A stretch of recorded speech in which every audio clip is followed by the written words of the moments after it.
Ok. Então, essa é uma atividade do programa de pós-graduação e também da disciplina de Filosofia da Mente. O palestrante de hoje é Marcelo Fishburne, que fez mestrado, doutorado na Universidade Federal de Santa Maria, fez um estágio pós-doutoral na Flórida com o professor Alfred Miller e nos últimos anos vem se especializando em temas ligados ao livre-arbítrio e à responsabilização moral.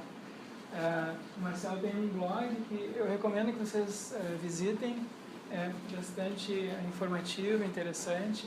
Vocês podem conferir o material publicado pelo próprio Marcelo, que vocês podem ver é um material de altíssima qualidade. São poucos os pesquisadores da idade do Marcelo que têm um currículo assim, em publicações tão prestigiosas quanto a que ele tem. Como vocês podem ver em revistas internacionais de altíssima qualidade. Então, o Marcelo é um pesquisador de pós-doutorado, mas o currículo dele nesse momento é melhor do que muitos professores adjuntos, associados, até titulares do Brasil. Então, é um privilégio para nós hoje receber o Marcelo aqui. E vai nos falar sobre livre-arbítrio, os experimentos de Libet. Vai fazer uma apresentação, certo, Marcelo? Uma apresentação sobre esse assunto para nós. Então, obrigado pela presença de todos, agradeço ao Zero pelo convite. Prazer poder falar desses assuntos aqui, que tem ocupado a minha pesquisa. Eu fui orientado por ele, então, durante o mestrado. Mas o que ele falou bom de mim, que é toda responsabilidade dele, né? Não, é verdade. E os problemas que tiver aqui foi a parte que eu não aprendi direito. Ou o contrário. O propósito, então, dessa apresentação é falar, então, sobre livre-arbítrio e ciência. Conforme a gente for avançando, eu vou explicar o subtítulo ali, do que exatamente se trata. Mas a ideia é fazer uma apresentação geral sobre como que, e exemplificando como que é a interação entre a literatura empírica, a literatura em ciências como a neurociência e a psicologia, tem sido incorporada na discussão filosófica sobre livre-arbítrio em particular. Então, tem tido uma interação, essa interação é crescente, eu acho, aí desde a década de 70, talvez, assim, é difícil demarcar em algum momento, os assuntos que serão tratados aqui, eu trato eles como um exemplo, então, uma exemplificação de tipos específicos de discussões específicas que surgiram da interação, então, entre uma discussão mais em ciências empíricas e a discussão tradicional da filosofia. E a questão que vai estar no fundo aqui dessa apresentação é o que a ciência tem a dizer sobre o livre-arbítrio. Essa pergunta, fazer essa pergunta, ela manifesta já um certo, assim, traz consigo o lugar da onde a gente parte para falar desse assunto, porque é uma pergunta que os filósofos podem fazer, ou seja, o que a ciência tem para dizer para a gente aqui. Se a gente tivesse, eu acredito que daqui a 20 anos, ou mesmo atualmente em alguns departamentos da psicologia ou neurociência, algumas pessoas poderiam levantar a pergunta: o que a filosofia afinal tem a dizer, o que vocês tinham para dizer sobre esse assunto. Então acho que dependendo do contexto com o qual a gente está mais familiarizado, a gente pode ter dúvidas ou levantar questões sobre o que uma outra área tem a oferecer para uma discussão que é tradicional numa certa área. E ao longo dessa apresentação, então, eu vou tentar explicitar, a partir de uma análise de alguns casos pontuais, o que nessas discussões, o que se pressupõe, o que se presume, ou se aposta que a ciência pode dizer, né, nessas discussões, nas questões que são levantadas, e ao mesmo tempo tentar delimitar ou falar um pouquinho sobre como que o trabalho filosófico aparece nessas discussões. Então a gente vai analisar 3 discussões específicas e ver como que a divisão de tarefas entre filosofia e ciência aparece nesses casos, que são focados novamente no livre-arbítrio e em resultados em ciências empíricas. Eu queria falar também sobre o tempo aqui. Eu acho que a gente poderia fazer questões que forem assim de esclarecimento ao longo da apresentação, e não sei se o tempo não sei se vai sobrar muito ao final, mas de repente deixar a discussão de objeções ou coisas que podem prolongar um pouco mais a discussão para o final, não sei se pode ser. Mas então eu pediria que, por favor, interrompam sempre que tiver algo da apresentação que precise de algum esclarecimento. Como vai ser algo sobre livre-arbítrio, gostaria de iniciar falando, assim, dando uma caracterização bastante simplificada e genérica sobre o que se pode entender como livre-arbítrio. A discussão filosófica sobre o livre-arbítrio tem em grande parte o propósito de dizer o que é o livre-arbítrio. Então a gente não tem nenhuma definição inicial que seja consensual e seja ao mesmo tempo muito informativa. Mas a gente tem algumas caracterizações genéricas que meio que balizam a discussão como um todo. Então, há aspectos, uma caracterização genérica que são mais ou menos universais ou aceitos, compartilhados nessa discussão. E aqui eu faço referência ao trabalho do Alfred Miller, e ele diz assim: o livre-arbítrio é mais fundamentalmente o poder ou habilidade de agir livremente. Não é muito informativo, mas a ideia é que livre-arbítrio é um nome, um termo técnico para uma capacidade humana, que seres humanos podem ter ou não, e essa capacidade tem a ver com o modo como nós produzimos as nossas ações. Então, ser capaz de produzir ações que são de um certo tipo, isso seria o livre-arbítrio caracterizado de uma maneira bastante geral. E ele é um pouquinho mais informativo ainda. Ele diz: estou interessado no que poderia ser chamado de ação livre no nível da responsabilidade moral. Grosso modo, a ação livre é um tipo tal que, se todas as condições independentes da liberdade para a responsabilidade moral por uma ação particular fossem satisfeitas, sem que isso bastasse para o agente ser moralmente responsável por ela, a adição da liberdade da ação a esse conjunto de condições implicaria que o agente é moralmente responsável pela ação. Ou seja,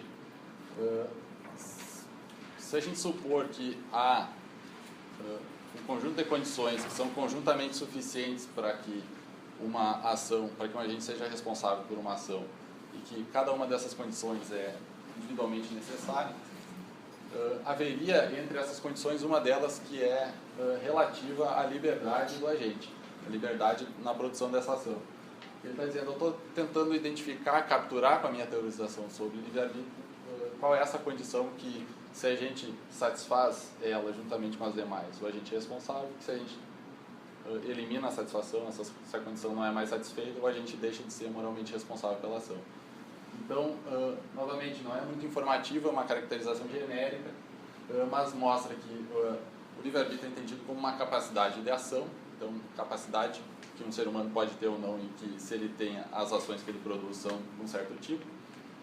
E esse tipo tem a ver com a responsabilidade moral, é uma condição necessária, mas não suficiente para que as ações resultantes do emprego dessa capacidade sejam ações pelas quais o agente pode ser responsabilizado. Então, algo bastante genérico, mas que é, assim, no nível de consenso, não tem muito mais do que isso. Qual é o plano, então, para a apresentação? Tendo essa noção genérica de livre-arbítrio como pano de fundo, revisar 3 grupos de estudos científicos que foram, geraram discussões relacionadas ao livre-arbítrio, e tentar descrever as maneiras como eles podem ser incorporados à investigação sobre o livre-arbítrio, ou seja, como que se entende que esses estudos que foram introduzidos na discussão, como se entende que eles podem contribuir com a investigação sobre o livre-arbítrio como um todo. Então, são três grupos de estudos. Primeiro, os chamados estudos de Benjamin Libet, tem estudos iniciais sobre os quais eu vou falar, e tem toda uma família de estudos posteriores que seguiram na tradição, que usaram esse paradigma que o Benjamin Libet iniciou para fazer um certo tipo de investigação, que nós vamos ver depois qual é. Então, mas a gente vai falar sobre um desses estudos, então, o estudo inicial, mas deixando em aberto, então, mencionando que tem toda muitos outros estudos também foram realizados que replicam esse paradigma. O segundo grupo de estudos são também estudos empíricos, que fazem parte do que atualmente se chama de filosofia experimental. São estudos diferentes daquele primeiro. Eu vou falar também um pouquinho então sobre como que se pensa que esses estudos podem contribuir com a investigação sobre o livre-arbítrio. E finalmente vou mencionar um grupo de estudos que faz parte de uma literatura que é conhecida como o situacionismo, e também mostrar como se pode usar esses estudos para entender a contribuição da ciência na discussão sobre o livre-arbítrio de uma terceira maneira. Então esse é o plano, e essa maneira de entender então as contribuições de cada um deles está num artigo que eu publiquei de 2018, tem referência ali. Então basicamente essa proposta original foi no contexto especificamente da responsabilidade moral, e aqui eu estou então fazendo um paralelo, focando no caso específico do livre-arbítrio. Obviamente as duas discussões têm uma relação bastante próxima, mas há alguns elementos que são um pouquinho diferentes.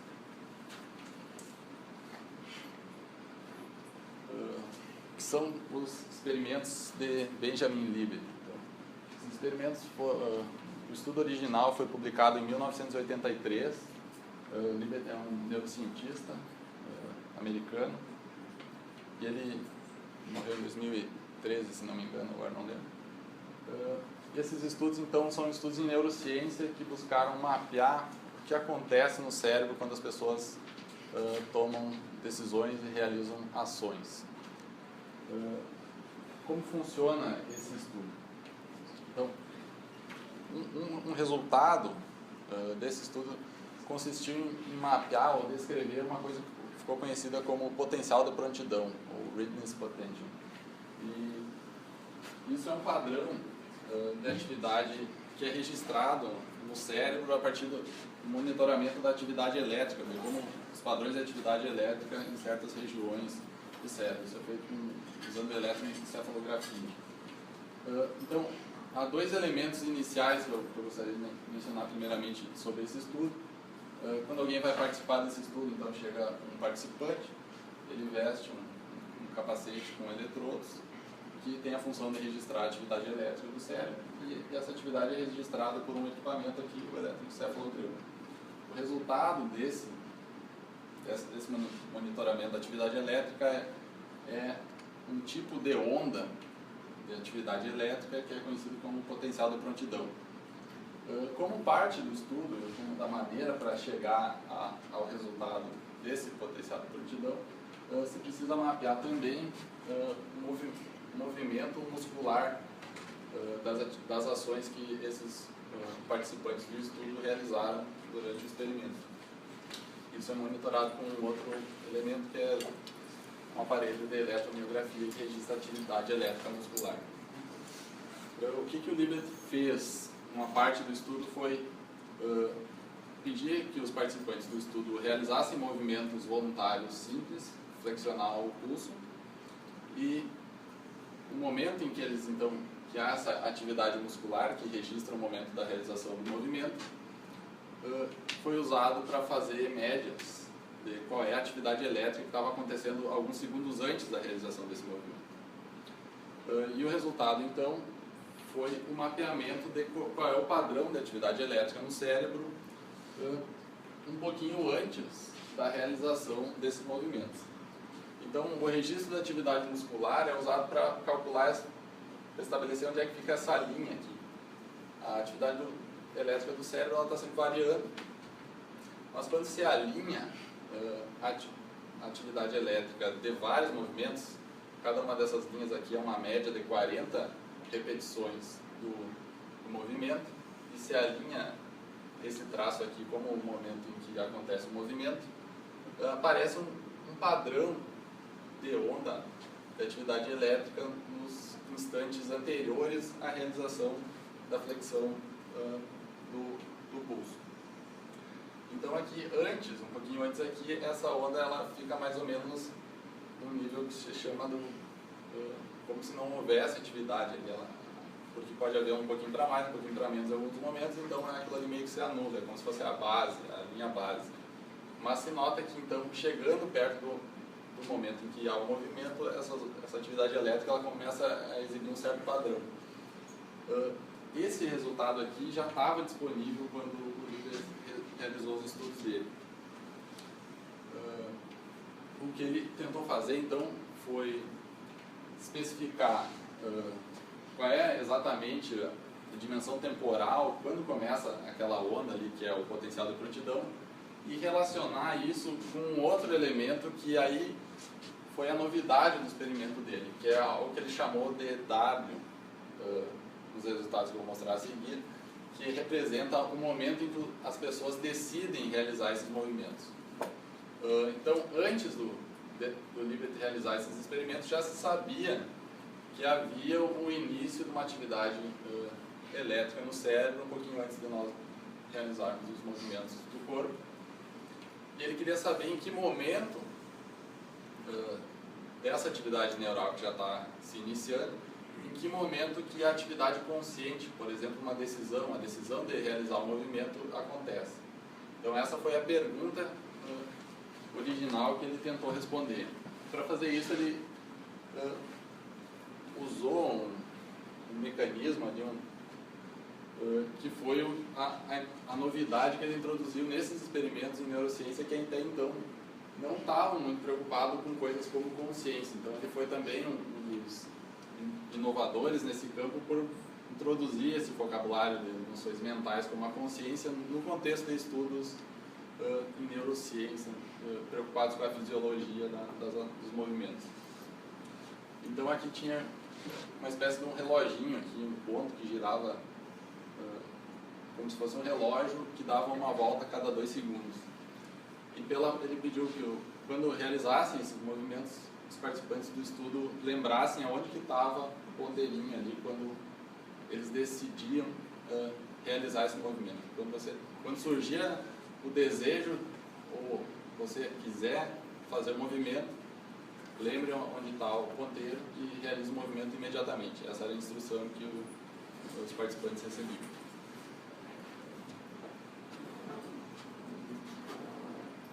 Ok. Aqui é uma representação mais simplificada daquele mesmo,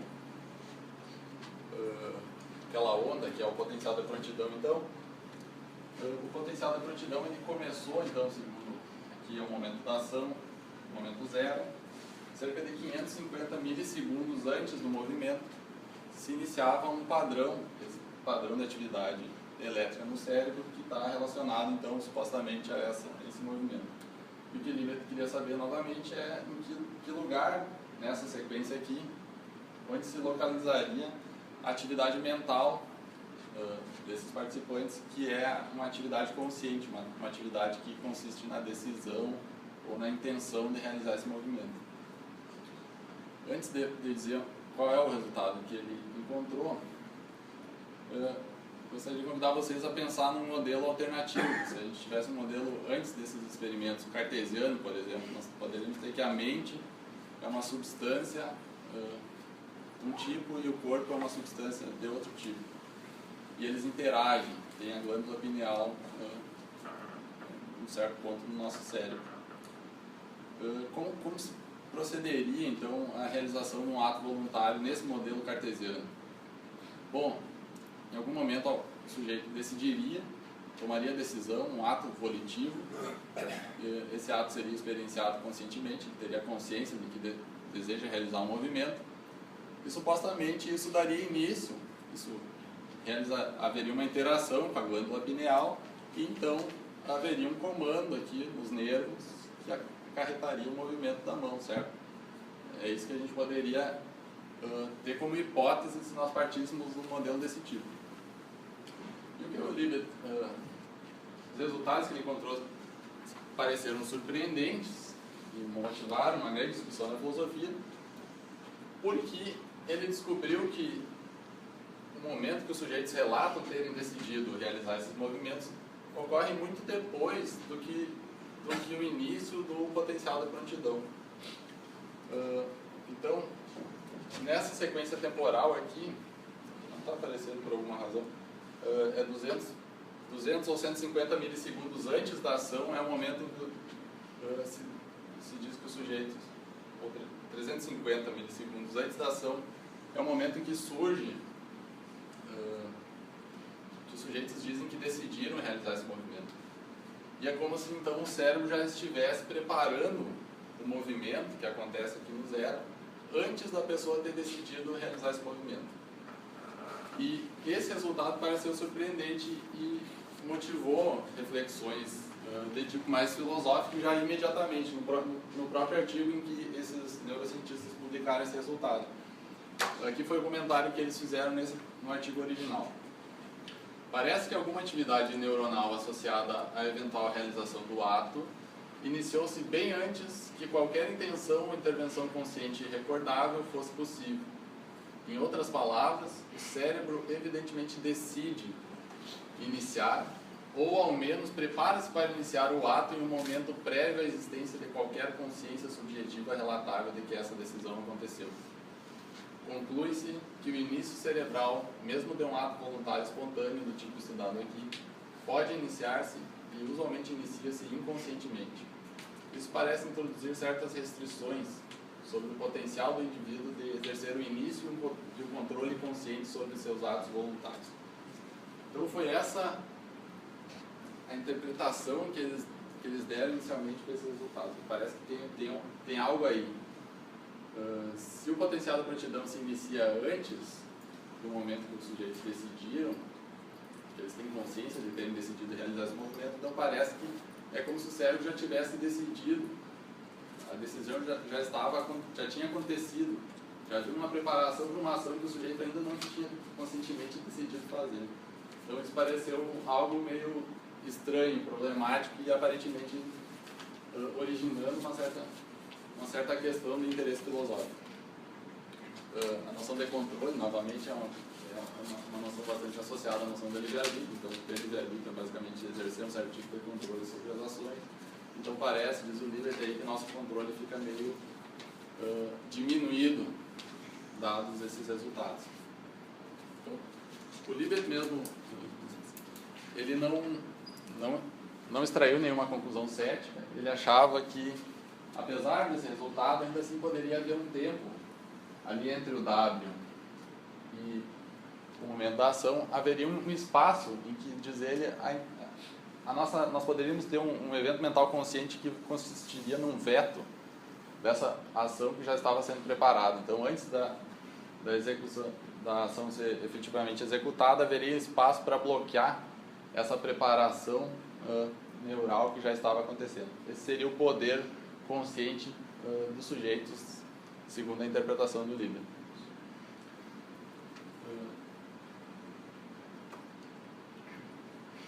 Ok. Professor, mas esse meio espaço, ele daria um espaço para a defesa do compatibilismo entre aquela velha briga do livre-arbítrio contra o determinismo, devido a exatamente dessa área mediana ali que se pode... Sim. Daria um espaço para compatibilismo? Tá. Eu vou mencionar logo em algum desses pontos aqui, eu já respondo a tua pergunta, pode ser? Tem um... Sim, eu ia dizer assim, essa possibilidade, esse espaço aí, onde ele poderia bloquear a ação, se ele tivesse controle sobre o inconsciente dele. Controle sobre o inconsciente. Ele acha... Mas não é sobre isso que está falando ali, porque aquele espaço... Isso. Haveria um início inconsciente e você poderia controlar conscientemente posteriormente, certo? Poderia, nesse sentido, sim, seria um controle sobre o início inconsciente da ação. Eu já respondo, então. A discussão, então, posterior a discussão iniciou imediatamente. Na literatura houve uma explosão de pesquisadores tratando desse assunto e muita gente na filosofia. Mas um resultado, um desenvolvimento posterior que acentuou talvez um pouco mais foi a publicação em 2002 do livro The Illusion of Conscious Will, que é a ilusão da vontade consciente ou algo assim, em que o psicólogo Daniel Wegner defendeu, com base em parte nesses estudos do Libet, uma coisa que ele chamou de teoria da causação mental aparente. E a ideia aqui foi defender que a nossa consciência, a nossa mente, ela se ilude ao pensar que os seus atos, como uma decisão, são as causas das nossas ações. E a ideia aqui, então, que ele usou em parte os estudos do Libet para dizer que, aparentemente, os nossos estados mentais, eles são como que fenômenos. Eles não são causas. Eles não são as causas do nosso comportamento. As causas do nosso comportamento são outras. E essa foi a maneira pela qual esses resultados foram majoritariamente discutidos. Então não foi uma discussão sobre compatibilismo ou incompatibilismo, saber se esses resultados determinam ou não as escolhas. Não é tentando saber se eles causam ou não as decisões e as ações, saber se eles causam de uma maneira determinista ou indeterminista, mas uma discussão saber se eles mostram ou não que a nossa mente ela não tem poder causal sobre as nossas ações. Então essa não foi a maneira assim mais comum de discutir esse resultado. Mas tem gente que discute, inclusive eu. Mas então, em outros lugares eu defendi que esses resultados não dão indícios nem mesmo de que haja determinação. Então nós não precisaríamos ser compatibilistas para dizer que há livre-arbítrio mesmo aceitando esses resultados. Ainda assim, haveria espaço mesmo para dizer que há um tipo de liberdade que envolve indeterminação. Então eu diria que não precisamos ser compatibilistas para aceitar os resultados e aceitar a existência do livre-arbítrio. Então, essa hipótese então, do Wegener ali, de que poderia ser o caso que nossa mente não tem poder causal algum sobre nossas ações, seria assim, devastador para a imagem que nós temos de nós mesmos. Parece que quando a gente age, a gente realiza, faz coisas em parte porque a gente pensa algumas coisas, acredita e deseja certas coisas. Então parece que os desejos, as crenças, eles têm poder causal sobre a maneira como nós nos comportamos. E aí houve respostas. Por exemplo, Alfred Miller tem um livro de 2009, que é Effective Intentions. Notem a similaridade do título, é uma resposta direta ao livro do Wegener. E daí então ele diz que, em parte do argumento dele é que esses estudos todos eles se concentraram em um tipo muito específico de intenções ou decisões, se é que se pode chamar de decisões, algo que ele tem razões também para suspeitar de que o que o Libet estava investigando não eram bem decisões, era alguma outra coisa, impulsos ou algo do tipo. Mas a ideia é que há indícios, mesmo indícios empíricos, de que intenções de um tipo mais distal, que tem uma distância maior entre o momento que nós formamos essas intenções e o momento que nós realizamos as ações correspondentes, que há indícios empíricos consistentes para dizer que essas intenções distantes são efetivas, elas são certamente, assim, evidentemente poderosas, elas têm poder causal sobre o nosso comportamento. E aí tem o que ele chama de intenções implementatórias, eu traduzi assim, que em inglês são implementation intentions, que são basicamente intenções que nós podemos formar para realizar um comportamento no futuro e que elas envolvem a especificação de detalhes, assim, em que momento exatamente eu vou realizar isso que eu quero fazer. Então tem um argumento aí, uma resposta. Posso falar depois se alguém tiver mais interesse em algum detalhe aqui. E tem também outras discussões. Então, também estudos empíricos que tentaram repetir essa investigação do Libet. Algumas sugeriram que esses potenciais de prontidão que ele identificou não são causas daquela decisão, supostamente uma decisão que ele estava tentando identificar o momento temporal em que elas acontecem.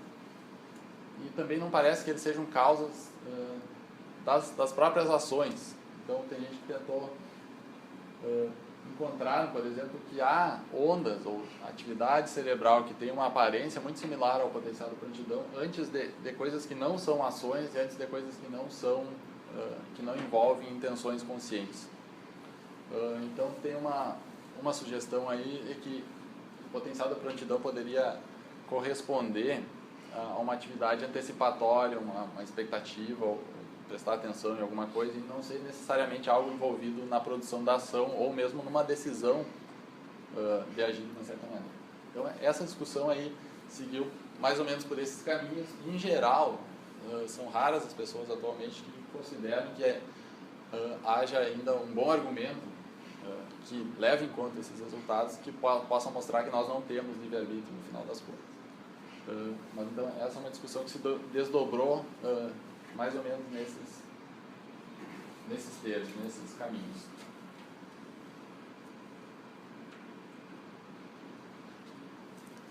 Qual seria então, que é a questão que eu propus lá no início, qual seria a relação entre a filosofia e a ciência se a gente está nessas discussões aí, nessas discussões que aconteceram? O que se espera da ciência, o que se espera da filosofia? Aqui nessa passagem, o Robert Kennedy, eu acho ela interessante porque ela dá uma sugestão sobre como poderia ser a relação entre a filosofia e a ciência. Não é especificamente sobre os experimentos do Libet, mas eu uso isso para dizer, então, falar no slide seguinte sobre como parece ser a relação, a divisão de tarefas entre filosofia e ciência naquela discussão dos experimentos do Libet. Diz o Robert Kennedy aqui: há aspectos empíricos da questão do livre-arbítrio que a mera especulação filosófica não pode definir. Para o livre-arbítrio de um tipo não determinista existir na natureza, os átomos precisam em algum local se desviar para dar lugar então a esse tipo de livre-arbítrio.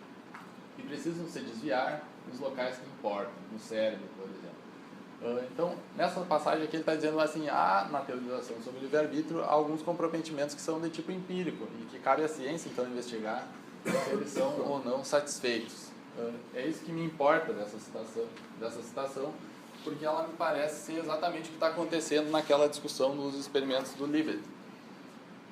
E aqui a divisão de tarefas entre a filosofia e a ciência parece ser a seguinte: cabe à filosofia dizer quais são as condições necessárias ou suficientes para que haja livre-arbítrio, que alguma ação seja livre, e cabe à ciência dizer se essas condições, pelo menos aquelas delas que são empiricamente avaliáveis, se elas são satisfeitas ou não.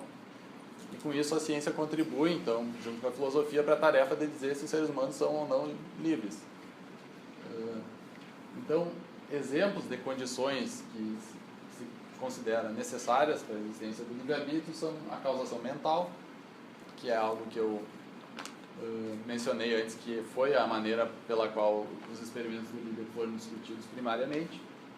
Então, o que estaria em discussão lá, dada a suposição de que a causação mental é uma condição necessária para o livre-arbítrio, os estudos empíricos estariam ajudando a avaliar se essa condição é satisfeita ou não pelos seres humanos em geral ou em algum grupo específico, por exemplo, os seres humanos adultos. Outras condições que também se discutiu na esteira dos resultados desses estudos foi se é preciso ou não que as ações sejam iniciadas conscientemente. Ele diz lá, parece que a ação não se inicia conscientemente, há um início inconsciente. A gente pode ter uma discussão filosófica para saber se é necessário ou não que as ações se iniciem de modo consciente para que possam ser consideradas livres. Enquanto isso, os resultados empíricos, os estudos empíricos poderiam ser usados para dizer se há ou não esse início consciente ou se o início se dá de maneira inconsciente, como sugeriu o livro.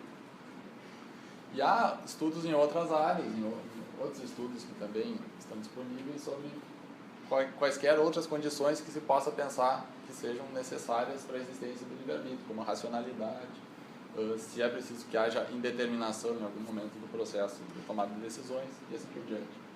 Então, essa parece ser um modelo aqui, eu chamo de modelo mínimo, de que a contribuição da ciência é meramente dizer se as condições necessárias ou suficientes para a existência do livre-arbítrio são ou não satisfeitas, enquanto que cabe exclusivamente à filosofia dizer se essas condições, quais dessas condições, quais são as condições para a existência do livre-arbítrio.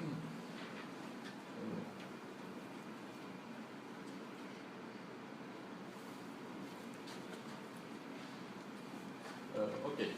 Isso seria uma primeira parte, então.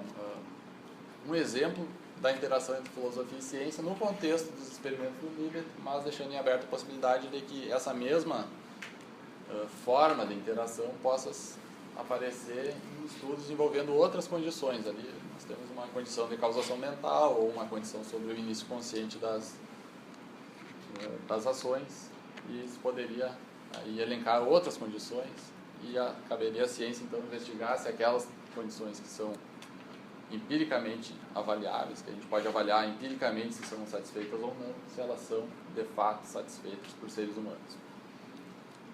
Agora eu vou passar a um segundo grupo de estudos empíricos que fazem parte do que se chama de filosofia experimental. E aqui vai surgir uma maneira um pouquinho diferente de entender como que esses resultados empíricos podem impactar ou ser incorporados na discussão filosófica. Qual é a proposta, então, desse movimento que ficou conhecido como filosofia experimental? Há várias variantes no interior desse movimento, mas no contexto específico da discussão sobre livre-arbítrio, houve uma maneira... A maneira como isso surgiu, a motivação inicial foi investigar como que as pessoas comuns, assim, as pessoas que não são especialistas em filosofia, não são especialistas no assunto do livre-arbítrio, entendem ou pensam sobre certos conceitos ou teses de interesse filosófico. A ideia é que na discussão filosófica, especificamente na disputa entre compatibilistas e incompatibilistas, que é uma discussão muito clássica e bastante tradicional na história da discussão sobre o livre-arbítrio, há dois lados, os compatibilistas e os incompatibilistas, e cada um desses lados eventualmente faz afirmações de que a sua posição é aquela que está mais em acordo com as intuições comuns, as intuições populares. E se usa, às vezes, isso como se tivesse algum peso na discussão. A minha posição ela é aquela que está de acordo com a maneira como as pessoas pensam pré-teoricamente, pré-reflexivamente. E de modo que se pensa, então, que a pessoa que vai contra, argumenta contra esse entendimento comum, ela precisa, como se ela tivesse que fazer algo a mais, ela tem que oferecer um argumento melhor para que se possa dar uma boa razão para rejeitar isso que parece ser o entendimento inicial do assunto. Então, houve, nesse caso da discussão sobre se o livre-arbítrio e a responsabilidade moral são possíveis em um universo determinista. Essa é uma questão que não se resolve, né, na discussão filosófica, na tradição filosófica. A discussão está com a gente há milênios, e ainda assim as pessoas continuam defendendo as duas posições antagônicas atualmente, e não há nenhuma perspectiva de que se possa resolver isso. E quando surge então esse movimento da filosofia experimental, se aposta que talvez, se a gente mapear a maneira como as pessoas em geral pensam sobre isso, talvez a gente possa fazer algum avanço, ter algum avanço nessa discussão. Essa foi a aposta, a motivação inicial para esse movimento. Esse movimento, eu noto, também foi aplicado em outras áreas, né, epistemologia e em várias outras áreas da filosofia. Como que faz, então, para fazer esses estudos? O grande desafio é achar uma maneira de apresentar os conceitos que têm interesse filosófico. São conceitos geralmente sutis, há entendimento técnico, por exemplo, que seja o determinismo, e tem que apresentar isso para as pessoas, achar uma maneira de entender o que as pessoas em geral pensam sobre isso. E como é que vai fazer isso sem treinar essas pessoas na discussão filosófica, certo? Se pretende que investigar como que as pessoas que não são filósofas pensam sobre esse assunto. Mas então o desafio é como capturar o que elas pensam, se é que elas pensam alguma coisa sobre esses assuntos, sem que a gente tenha que treinar essas pessoas na filosofia. E a maneira como se tenta fazer isso é tentar fazer descrições das teses de interesse filosófico que possam ser expressas numa linguagem que seja entendível para pessoas que não são especialistas no assunto. Aqui então tem um caso, então, um cenário que é apresentado num desses estudos, que ele busca descrever então uma situação em que uma pessoa age, e ela age de maneira determinada, porque ela vive num universo em que o determinismo é verdadeiro, e a pergunta que se quer fazer no final é se essa pessoa pode ser responsável nesse cenário. Então a descrição, nesse caso, foi oferecida da seguinte maneira: imagine que no próximo século descobramos todas as leis da natureza e que construamos um supercomputador que pode deduzir dessas leis da natureza e do estado atual de tudo no mundo, exatamente o que acontecerá no mundo em qualquer momento futuro. Então, suponha que tem esse computador aí que ele pode fazer previsões que são 100% certas sobre o que vai acontecer no futuro, dado que a gente informe a esse computador como era o universo em algum momento do tempo e quais eram as leis que governavam o funcionamento desse universo. Suponha que esse supercomputador existisse e que ele observa o estado do universo em algum momento em 25 de março de 2150, 20 anos antes de Jeremy Hall nascer. O computador então deduz dessa informação e das leis da natureza que Jeremy com certeza roubará o Banco Fidelidade às 18 horas de 26 de janeiro de 2195. Então, quando ele teria lá 25 anos. Como sempre, a predição do supercomputador está certa. Jeremy rouba o Banco Fidelidade às 18 horas de 26 de janeiro de 2195. Então, notem que tem essa história do supercomputador, pode prever, com certeza, deduzir das leis da natureza. Essa é a maneira, então, de tentar expressar uma noção que é a tese do determinismo, que tem o interesse na tradição filosófica, que basicamente envolve a noção de leis da natureza e a noção de que se pode deduzir a partir dessas leis e do conhecimento do estado do universo em algum instante, tudo que acontece em instantes posteriores. E pensar, então, se alguém que realiza uma ação num universo em que o determinismo é verdadeiro, se ela pode ser responsável ou não. E daí se pergunta, então, aos participantes desse estudo, você pensa que quando Jeremy rouba o banco, ele age por seu próprio livre-arbítrio? Nesse estudo aqui, que foi realizado, eu não mencionei, por um grupo de pesquisador chamado Ed Namias e Thomas Nadelhofer e alguns outros pesquisadores. Então, os resultados indicam que uma maioria significativa dos participantes, 76%, consideram que Jeremy rouba o banco por seu próprio livre-arbítrio. A ideia, então, aqui é que, segundo esse estudo, parece que as pessoas são, na sua grande maioria, compatibilistas. Elas acham que não tem problema nenhum que haja determinismo. Isso é perfeitamente compatível com a liberdade. Esse foi um estudo inicial, foi o estudo que basicamente funda a filosofia experimental do livre-arbítrio. Foi publicado ali em 2005. Ok. Eu vou mencionar um segundo estudo que mostrou que a coisa é mais complicada e depois eu vou apenas mencionar que essa discussão se seguiu e, contrariamente ao que se esperava, não deu para resolver a questão por essa via também. Então, esse é um segundo estudo realizado pelo Shawn Nichols e o Joshua Knoop, que também é um nome bastante conhecido associado à filosofia experimental. E aqui eles fizeram uma descrição parecida lá para tentar novamente capturar uma descrição que possa parecer com a noção de determinismo que interessa aos filósofos. E daí descreve então esse universo, que é parecido com o de antes. E daí ele diz, imagine que um dia nesse universo o João decidiu comer batata frita no almoço. Como tudo mais, essa decisão foi causada completamente pelo que aconteceu antes dela. Assim, se tudo nesse universo fosse exatamente o mesmo até João tomar essa decisão, então a decisão de João de comer batata frita tinha de acontecer. Então, uma descrição do determinismo parecida com a de antes, mas o que interessa é o que vem a seguir. Eles dividiram as pessoas agora em dois grupos nesse estudo. E na primeira condição, eles continuaram da seguinte maneira. Nesse universo, então, que é um universo descrito como determinista, um homem chamado Bill sente atração por sua secretária e decide que a única maneira de ficar com ela é matando sua esposa e os 3 filhos. Na sequência ali, eles descrevem que essa pessoa armou um plano, então, para botar fogo na casa, e quando todo mundo estivesse lá e não tivesse como sair, ele faz isso e mata a família. E pergunta depois, Bill é plenamente responsável pela morte da sua esposa e dos filhos? Essa é a pergunta que se faz aos participantes daquele grupo. E no segundo grupo, não se fala naquele incêndio, naquele assassinato, pergunta, nesse universo determinista, universo A, é possível que uma pessoa seja plenamente responsável por suas ações? Então fizeram 2 grupos para perguntar de maneiras diferentes se elas acham que pode haver ações livres e as pessoas podem ser moralmente responsáveis no universo determinista.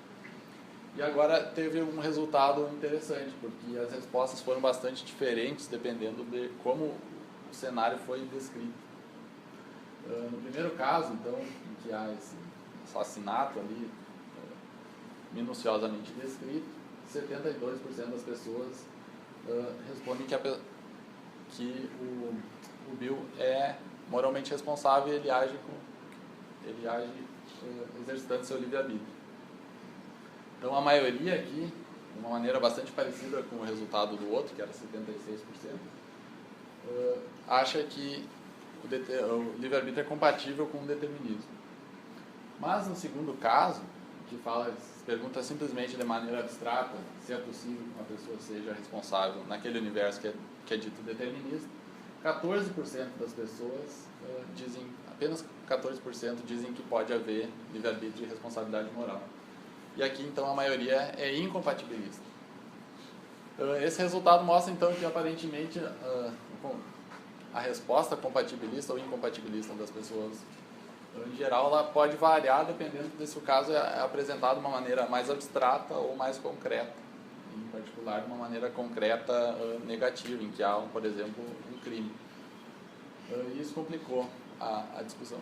A condição 1 ali me parece muito sugestiva.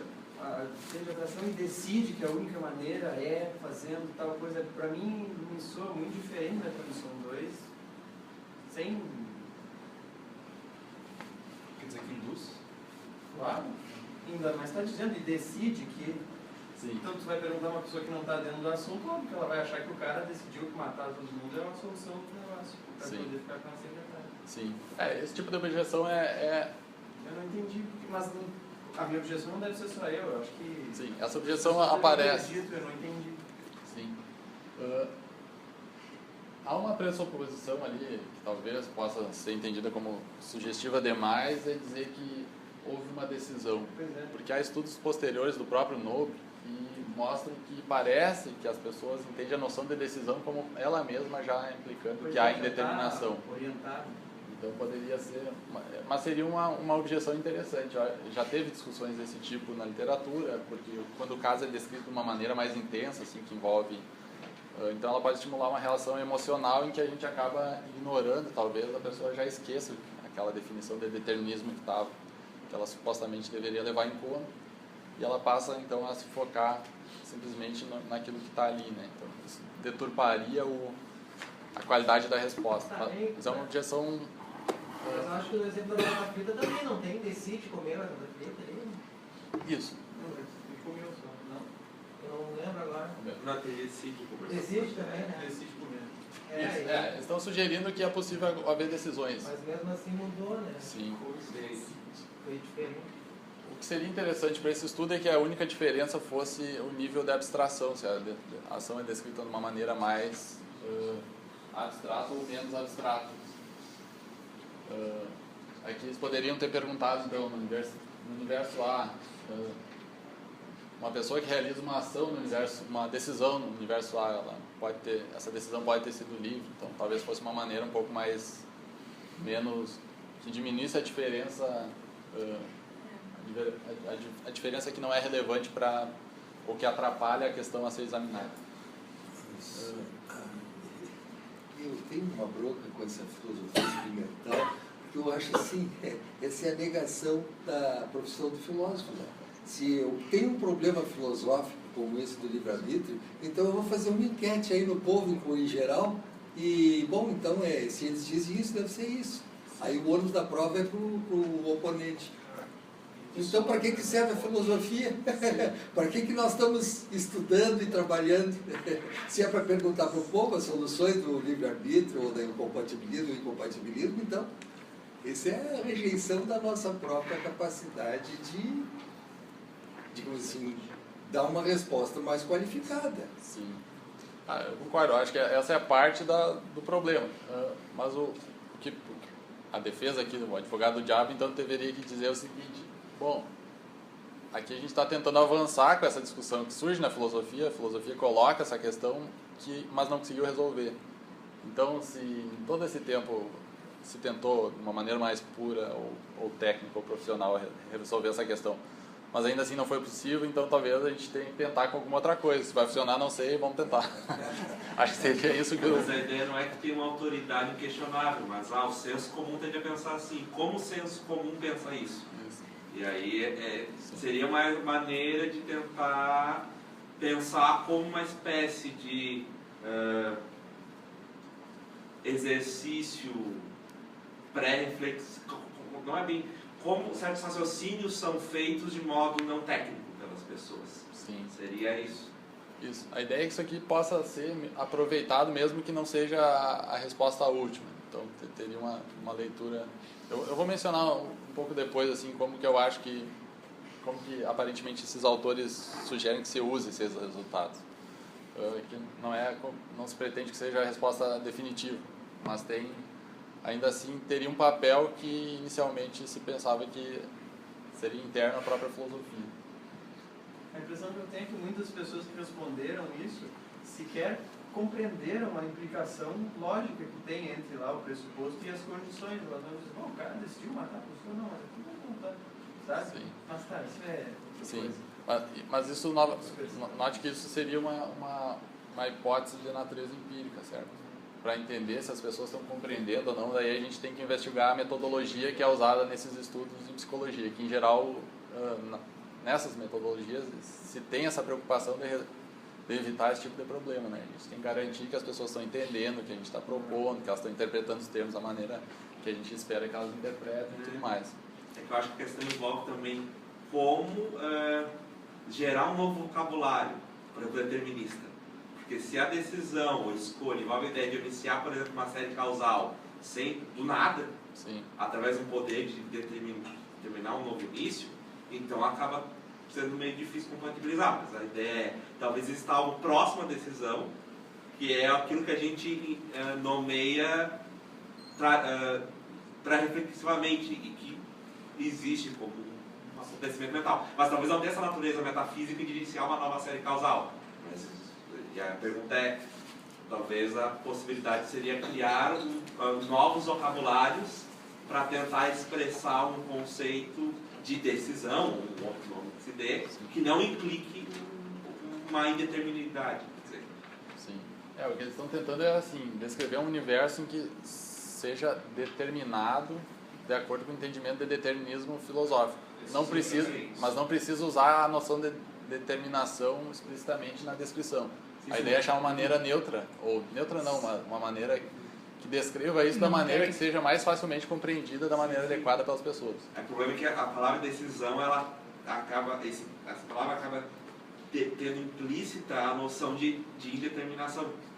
Se eu decidir é porque eu não era obrigado a decidir.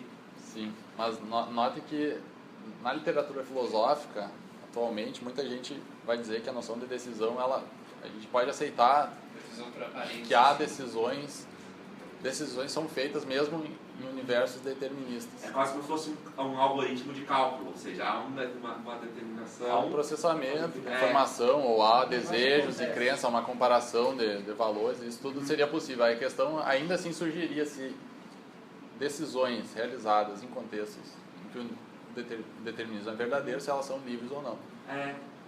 Então, assim, do ponto de vista filosófico, atualmente é aceito que possa haver decisões. Assim, decisões de universo determinista, beleza. A questão é se essas decisões vão ser livres ou não. E talvez o que poderia ser feito nesse experimento é fazer uma continuação do texto explicitando esse conceito de decisão.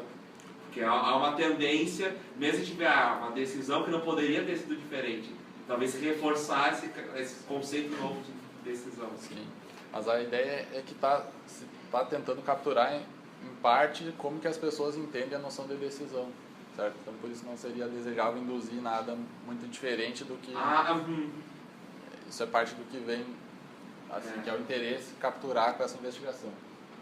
Mas o que aconteceu na literatura posterior, vários experimentos adicionais foram feitos e se aprimorou a metodologia, porque inicialmente os filósofos estavam trabalhando às vezes sozinhos, estavam assim começando a fazer essa investigação sem todo o preparo metodológico que se esperaria. O que aconteceu nas últimas décadas, na última década, foi que surgiram grupos bastante importantes, assim, pessoas bastante qualificadas que já tinham um nome, tanto na psicologia, na neurociência, na filosofia, e se formou grupos interdisciplinares.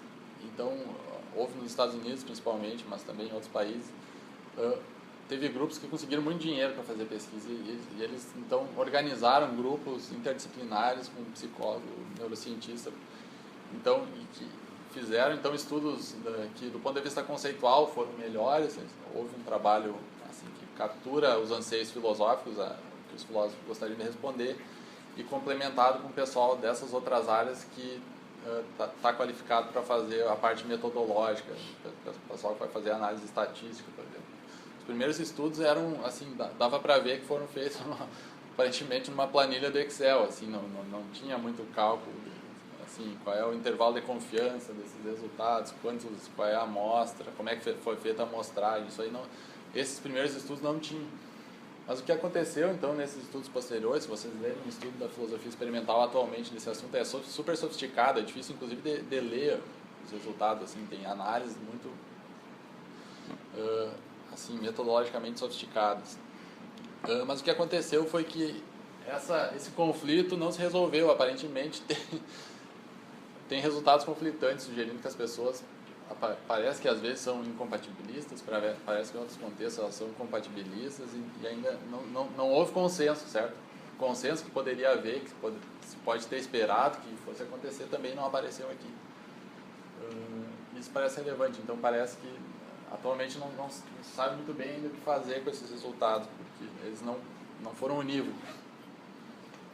E aparentemente continua uma questão em aberto, então mesmo assim como era uma questão em aberto na filosofia se livre-arbítrio é compatível ou não com o determinismo, também está em aberto atualmente se as pessoas em geral, se elas entendem o livre-arbítrio como compatível ou incompatível com o determinismo. Então, parece que tem mais uma questão em aberto.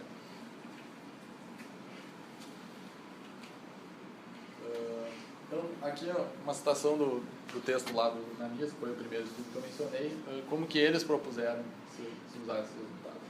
Não sugerimos que descobrir quais realmente são as intuições comuns resolveria o problema do livre-arbítrio. Há várias respostas que cada lado poderia dar se fosse o caso que sua concepção não se ajusta às intuições comuns. Apesar disso, se uma teoria filosófica revela-se privilegiada pelo endosso popular, isso pareceria colocar o ônus da prova nos ombros daqueles que argumentam contra as intuições comuns. Então, é mais ou menos, sugeriste antes, a ideia de que isso aí apenas distribuiria o ônus da prova. E aqui então eles aceitam, não vai dar uma resposta definitiva e eu acho que é prudente que não se pense em nada assim. Seria muito ingênuo pensar que a gente vai simplesmente olhar a maneira como as pessoas pensam e então adotar isso assim, sem qualquer reflexão nas nossas teorias filosóficas.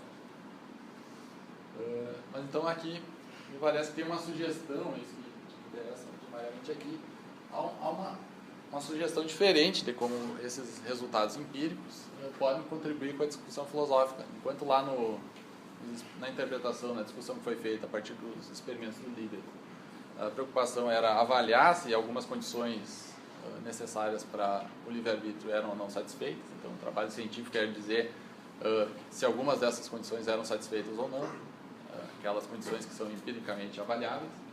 Aqui parece que os resultados empíricos têm um papel também na determinação de quais são aquelas condições.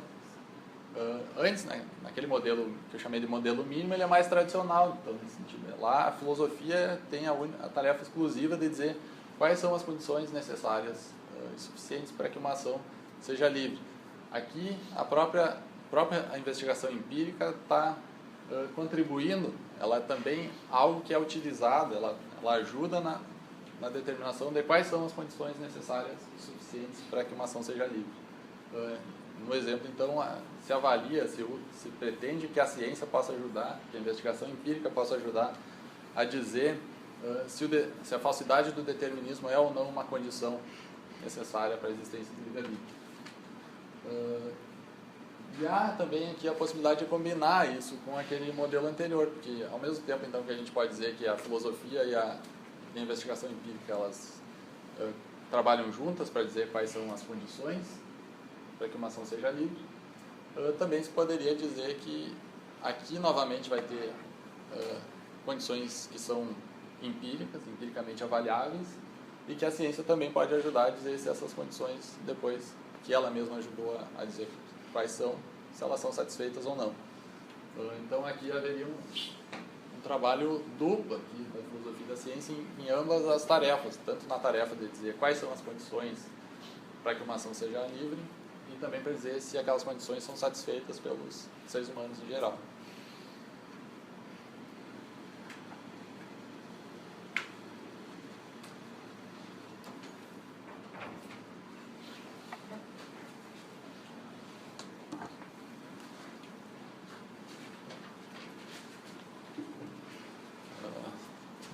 Ok, eu espero que não vá ficando cada vez mais confuso quando a gente vai falando um experimento, mais outro.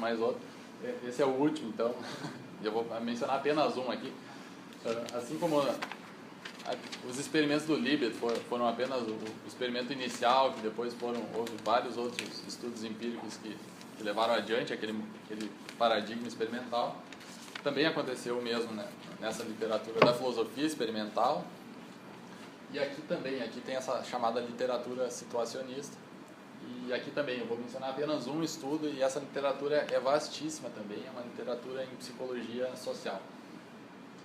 E o exemplo aqui, então, que eu vou mencionar é um dos estudos iniciais nessa área, que foi realizado por esses dois pesquisadores, Darley e Latané, publicado em 1968. Essa literatura, do modo geral, ela vai salientar que quando as pessoas realizam certas ações, quando elas decidem, tomam decisões, há fatores que são externos à pessoa, que fazem parte do contexto em que ela se encontra, da situação em que ela se encontra, daí o nome. Eles são bastante influentes na maneira como nós nos comportamos, e essa influência, em geral, ela não é percebida, ela não é conscientemente notada, a gente não reconhece isso como esses fatores do ambiente, a gente não reconhece eles como tendo influenciado aquilo que nós fazemos. Nesse estudo em particular, se perguntou, a pergunta era quanto tempo as pessoas demoravam para oferecer ajuda a alguém que pede, então diz que está sofrendo um ataque agora não lembro se é um ataque epilético, um ataque do coração, algo assim. E se quer avaliar como que a disposição então para oferecer ajuda, quanto tempo a pessoa leva para oferecer ajuda, como isso varia em função de quantas outras pessoas a pessoa que vai oferecer ajuda pensa que também estão cientes desse pedido. Pessoas que estão ajudando, estão sozinhos. O estudo foi feito da seguinte maneira.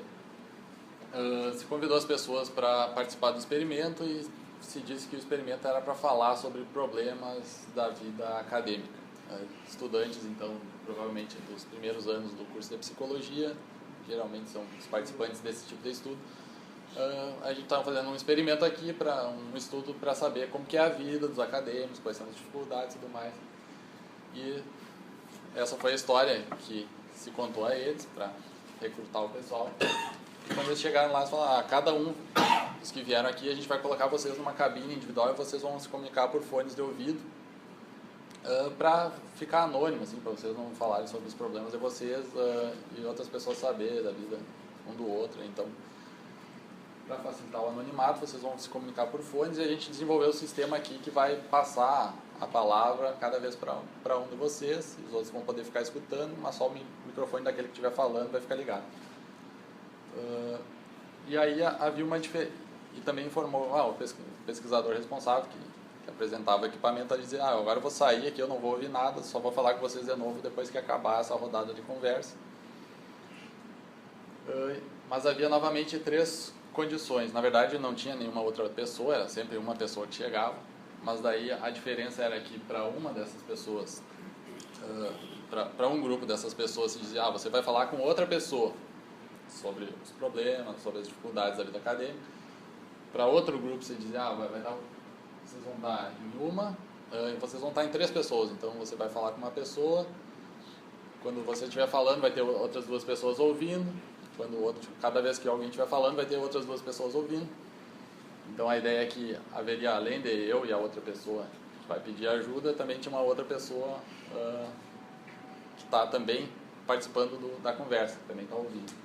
E no terceiro grupo, então, havia as 2 pessoas ali e mais 4. Então, haveria a pessoa supostamente que chega a fazer o experimento e teria mais 5 outras pessoas.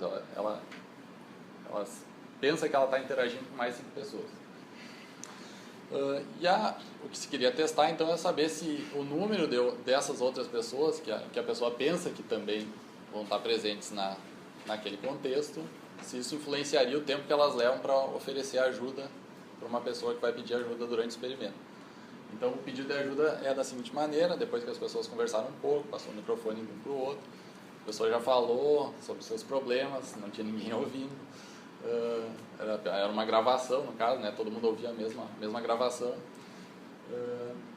Quando o interlocutor supostamente está falando, ela começa a falar um pouquinho e começa a dizer: tô me sentindo mal, tô com um problema, alguém me ajuda, sabe? Daí tem uma gravação ali, um protocolo que é repetido da mesma maneira para todo mundo, e a pessoa começa a dar sinais cada vez mais evidentes de que ela está tendo um ataque, até que acaba, dá um barulho, um estouro assim, e corta o áudio dela, como se o mecanismo automático lá que regia a distribuição do microfone encerrasse o tempo daquela pessoa, sem saber o que está acontecendo, obviamente. Então a pessoa pensa: só a gente que está aqui participando do experimento é que sabe que a pessoa está dizendo aí que tem um ataque. O que aconteceu? E o resultado foi o seguinte: quando a pessoa pensa que ela só tem duas ali conversando, então só eu ouvi que a pessoa está pedindo ajuda, o tempo que elas levam, em primeiro lugar, 85% das pessoas saem dessa cabine em que ela estava para pedir ajuda, abre a porta, sai do microfone, vai procurar alguém para ajudar, antes do fim da gravação. 85% das pessoas, então, quando elas começam a perceber que tem um problema ali, elas já abrem a porta e vão procurar ajuda. E na média isso leva 52 segundos. No artigo lá diz que em torno de 70 segundos da contagem dessa parte do experimento, ficava assim evidente que a pessoa estava precisando de ajuda. Então ela sai um pouco antes de ser assim, de não restar dúvidas de que a pessoa está com problema. Então quando a pessoa começa a dar alguns sinais, ela já toma a iniciativa. Quando se pensa que, então suponha que eu sou a pessoa sendo testada, quando eu penso que tem mais uma outra pessoa que também estava ouvindo esse pedido de ajuda, apenas 62% das pessoas saem da cabine antes do corte do microfone da pessoa que pediu ajuda. E elas levam, então, na média, 93 segundos para abrir a porta e tentar procurar ajuda.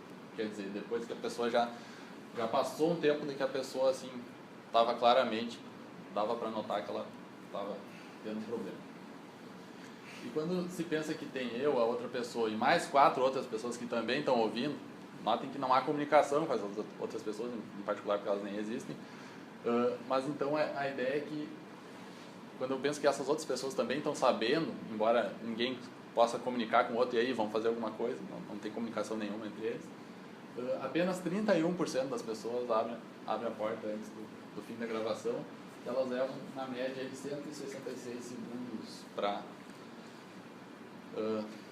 procurar ajuda. Então, o que se argumenta com base nisso? O que esse estudo sugere? Ele sugere que o número de outras pessoas que presenciam uma emergência, que a gente pensa que estão presenciando uma emergência, uma situação em que uma pessoa precisa de ajuda, isso influencia a nossa disposição para ajudar, e a gente em geral não sabe disso. Antes desses estudos serem feitos, ninguém sabia que isso poderia ser algo que influencia o nosso comportamento. Então, pensem, sei lá, a gente está indo no ônibus ou num avião e alguém tá com um problema, alguém começa a chorar, uma pessoa, e quem é que vai levantar? Quanto mais gente tem, mais tempo a pessoa vai levar para receber ajuda. Se tiver apenas 2 pessoas aqui nessa sala e alguém desmaia, a gente ajuda imediatamente. Se tem um monte de gente aqui, a tendência é que demore mais tempo, porque todo mundo vai se olhar, não vai saber o que fazer. Mas isso é uma coisa que a gente, em geral, não está consciente dessa influência, então, sobre o nosso comportamento. E esses estudos foram novamente discutidos, parecem interessantes para questões sobre livre-arbítrio. Afinal, quanto controle a gente tem sobre o nosso comportamento, se essas coisas que são alheias aos nossos valores, à nossa personalidade, ao nosso caráter, que estão na situação, fatores completamente externos a nós, se eles têm essa influência aparentemente grande sobre a maneira como nós agimos. Essa foi a pergunta, então. Para esclarecer, esse experimento, mesmo tendo gente, tendo sido um negócio empírico, assim, real, vamos dizer, tem o caráter de um experimento mental, porque que situação terrível de botar as pessoas numa salinha com um fone de ouvido para imaginar a situação e depois relacionar com uma pessoa tendo um ataque num avião. Que coisa ruim esse experimento, não gostei. sério. Só pra dizer, porque parece até um universo, assim, mas que história é essa de uma salinha que as pessoas vão se comunicar para ficar sabendo as coisas da experiência acadêmica delas? É uma coisa distópica, quase. O desafio do... Não entendi só por que tá tão ruim essa energia. Porque não tem uma pessoa presencialmente Porque, assim, pedindo ajuda. quando é que vai acontecer isso? É um teste. A pessoa, pois é um teste, mas a condição do teste é tão bizarra que a pessoa já está fazendo uma coisa diferente, assim, não, porque, assim, será que tem alguém lá com ela que ela está falando e ela vai ser atendida? Tem mil outras maneiras, me parece, de fazer um experimento desse. Por exemplo, é que tá, tipo, tu tem que falar, assim, isso que tu tá dizendo é hipotético também, né? Também é. Agora tu teria que montar um experimento que não tivesse algum tipo de enviesamento, não levasse a um determinado resultado. Vários, Não é fácil Mas montar um é experimento. tão perfeitamente possível acontecer isso aí. Me Você parece. está eu falando no também interfone acho. com o vizinho. Eu também acho. Tem Tu um tá nome, no... efeito espectador. Efeito o quê? Efeito espectador. Tem, né, alguns videozinhos na internet. Efeito o quê? Espectador. Efeito espectador. Tem alguns vídeos com um experimento comportamental semelhantes a esse aí. Sim. Tu consegue buscar na internet nos videozinhos. Pois é, no Skype talvez pode acontecer uma coisa do tipo. Não, isso pode acontecer na vida real, pode acontecer. Aqui tu tá indo pegar o ônibus, aqui tá no bar, no RU, ali em um lugar, e alguém passa mal. O que esse resultado está dizendo é que quanto mais pessoas estiverem em volta, menos vão tender a ajudar. Menos vai ser a nossa, individualmente, Vai achar que os outros predisposição. vai ter alguém que ajudar e todo mundo vai Sempre ficar pensa parado. que alguém vai ajudar antes. Vai ser eximida a responsabilidade. Se tu tá sozinho com outra pessoa, ela passa mal, tu ajuda. Se tu tá com muita gente, tu tende a não ajudar. O início do artigo que relata esse experimento, ele relata um caso que aconteceu nos Estados Unidos, em Nova York, em 1950 ou um pouco antes. Foi um caso que inicialmente uma pessoa foi esfaqueada no meio da rua lá, uma rua movimentada, num bairro residencial, não era tão movimentado. E aparentemente não teve nada interessante inicialmente, mas depois um repórter foi investigar o que tinha acontecido lá e tudo mais. Ele acabou descobrindo que aparentemente tinha 34 pessoas na vizinhança, nos prédios ali, com janelas que daria para ver o negócio, que presenciaram o ataque, uma pessoa sendo esfaqueada. E por alguma razão, que eu não fui atrás para descobrir qual é, aparentemente isso aí se estendeu por vários minutos, mais de 20 minutos. E o que aconteceu foi que ninguém chamou ajuda. Ninguém chamou a polícia, ninguém desceu para a rua, ninguém foi lá. E o pessoal foi descobrir como que aconteceu um crime que durou tanto tempo ali e ninguém chamou a polícia, ninguém aconteceu nada. E ali então 34 pessoas viram, e a ideia é bom. Eu tô vendo que tem alguém lá olhando na outra janela, alguém tem luz ligada lá na outra casa. Eu não vou ligar para a polícia, talvez já ligou. Eu acho que quando tem muitas pessoas envolvidas, você simplesmente espera que alguém vai fazer isso antes, sabe? Tem alguém que está gritando 2 minutos, alguém simplesmente já pediu ajuda. Você não escuta essa pessoa e não quer dizer a verdade. Tipo, não, eu tinha que ir nas outras pessoas lá para ajudar essa pessoa. A hipótese desses pesquisadores foi que o que acontece aqui é uma difusão da responsabilidade. As pessoas, todo mundo tende a pensar que não é assim, se eu tenho uma obrigação de ajudar uma pessoa, quando tem mais pessoas, a minha obrigação ela se divide com as demais, então a minha obrigação é como se fosse menor. Essa foi a explicação. Mas esse resultado aqui foram feitos, assim, é uma literatura gigantesca, assim, estudos que daí tende a ter variações dos mais variados tipos. Qual é o tipo de ajuda que a pessoa precisa? A pessoa teve um corte, teve um ferimento, a pessoa está se sentindo mal, ela está assim, abalada psicologicamente. Tudo isso vai, assim, muda o efeito que acontece. Mas tu pode repetir qual foi a ligação com o livre-arbítrio? Acho que eu não entendi. Ok, isso que eu vou falar na sequência. Mas a ideia é que, então, essa literatura ela sugere que fatores externos à pessoa eles influenciam o comportamento. Aparentemente não há dúvida quanto a isso. Esses fatores influenciam. A questão é entender de que maneira eles influenciam e qual a relevância disso. Uma maneira de interpretar esses resultados é a maneira primária de discutir isso aqui, é como ameaçando a racionalidade ou o caráter. Isso foi discutido em então discussões mais contemporâneas em teorias das virtudes, saber se esses experimentos, os resultados mostram que não há tal coisa como um caráter, assim, no sentido aristotélico, que possa ser preservado, que a pessoa tem um caráter que ela manifesta em diferentes situações. Aparentemente, as situações têm um papel.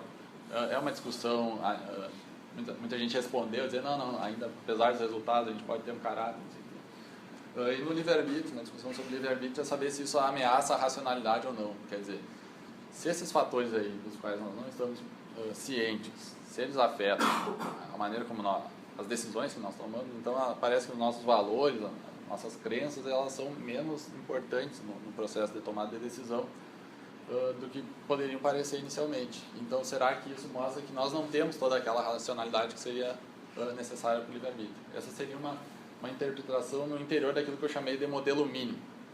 Nós temos uma discussão filosófica que diz que a racionalidade é uma condição necessária para o livre-arbítrio, e vamos ver se essa condição é satisfeita ou não, e para isso a gente leva em consideração resultados como esse. Essa é uma interpretação.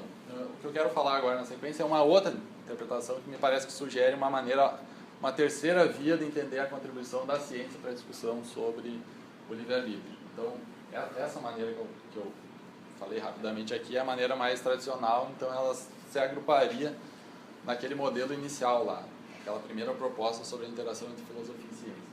E agora, para finalizar, eu gostaria de falar, então, uma terceira maneira, que essa maneira ela é minoritária na literatura sobre livre-arbítrio, e ela foi proposta aqui num artigo do Alfred Miller e do Schaeffer.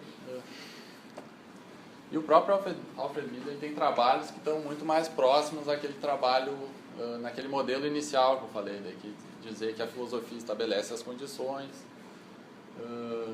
e que a gente usa a ciência para avaliar se essas condições são satisfeitas ou não. Mas aqui ele tem um artigo com esse coautor, e que me parece que a proposta, que embora não seja articulada explicitamente nos termos que eu vou colocar na sequência, parece que sugere uma maneira bastante diferente de entender a relação entre a filosofia e a ciência aqui. E ele diz, então, se a gente leva em conta esses resultados da literatura situacionista, há duas visões, duas alternativas, duas maneiras de encarar esses resultados. Uma delas que é pessimista e a outra que é otimista. A visão pessimista, diz ele, sugere que as pessoas têm pouquíssimo controle sobre o seu comportamento. Ela tem controle como algo que seria importante para o livre-arbítrio. Sugerem que o comportamento humano é amplamente conduzido pelas situações em que se encontra e pelos efeitos que essas situações têm em processos automáticos de produção do comportamento. Então, eles entram na maneira como nós processamos informação, na maneira como nós produzimos nosso comportamento, e eles entram de uma maneira automática, que a gente não precisa deliberar nada sobre isso. Essa seria, então, uma visão pessimista. Parece que esse resultado mostra que nós somos impotentes, nós temos menos controle sobre o que nós fazemos.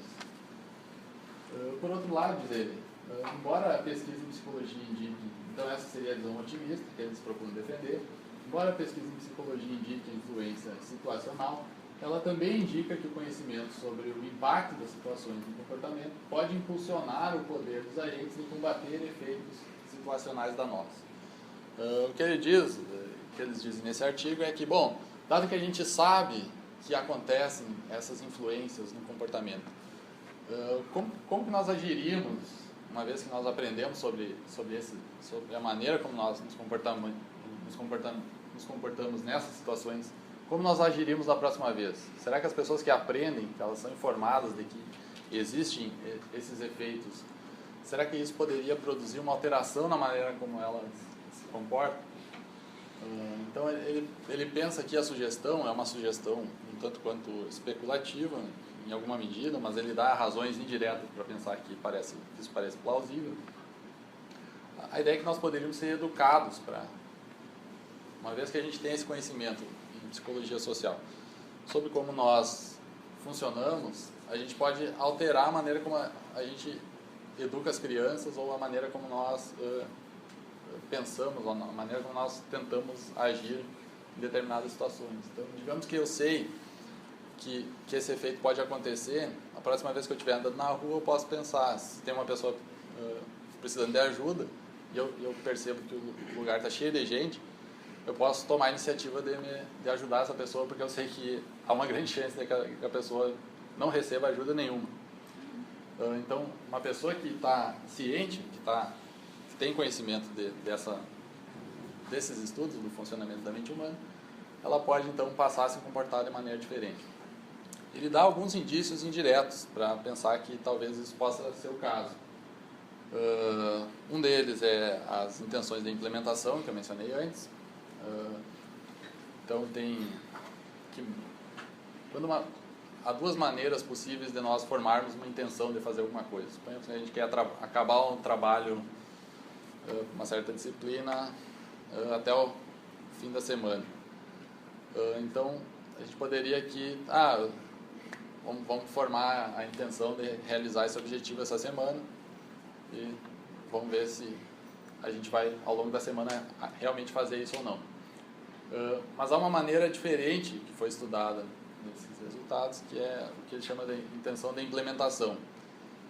Não apenas assim, formem agora o desejo, a intenção de realizar, de acabar esse trabalho, mas especifiquem agora, digam aqui explicitamente para vocês mesmos em que horário vocês vão realizar esse trabalho, em que horário, e de que maneira específica vocês vão fazer esse trabalho.